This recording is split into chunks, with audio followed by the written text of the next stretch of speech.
भाइयों, मैं आपको कुछ समझाना चाहता हूँ।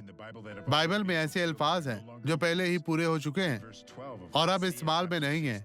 यशायाह बाब 64 की आयत नंबर 12 में देखें, नबी ने कहा, ऐ खुदाउन, क्या तू इस पर भी अपने आप को रोकेगा? क्या तू खामोश रहेगा और हमको यूं बदहाल करेगा? नहीं, दुश्मन वही है जो आपको तकलीफ दे रहा है।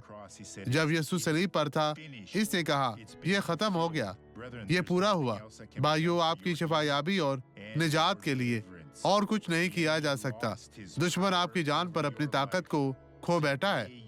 आज ये जीत आपकी है, ये फतह आपकी है। यीशु पर ईमान रखें और आगे बढ़ें। फतह याबी आपकी है। खुदा आप और आपके घराने को बरकत दे। अब ये गवाही देखें। क्या हुआ था मेरी बहन? मुझे अपनी टांगों और रीढ़ की हड्डी में बहुत दर्द था। अब आप कैसा महसूस कर रही हैं? दर्द खत्म हो गया है। क्या आप बेहतर हैं? अपनी टांगे यूं उठाएं, छड़ी अपने कंधे पर रखें। बहन, कब से ये छड़ी इस्तेमाल कर रही हैं?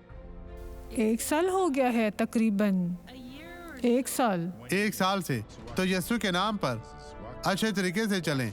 अब चलें, यहाँ हाल की तरफ आगे बढ़ें। कलीसिया को दिखाएं कि अब आप शिफायाब हैं। तमाम कलीसिया इस बहन को देखे।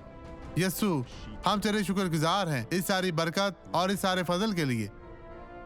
भाइयों, इस बहन को देखें, ये बहन अब बिल्कुल ठीक है। आगे बढ़ें, रुके नहीं। अब आप चलती जाएं, फिर से वापस आएं, तेज चलती हुई वापस आएं। खुदाओं तेरा शुक्र दे, तारीफ हो। अब आप भाग सकती हैं। आए अब दुआ करें। खुदावंद आपको बरकत दे। बाप, यीशु के नाम में इस शख्स के लिए नेमत तैयार की गई है।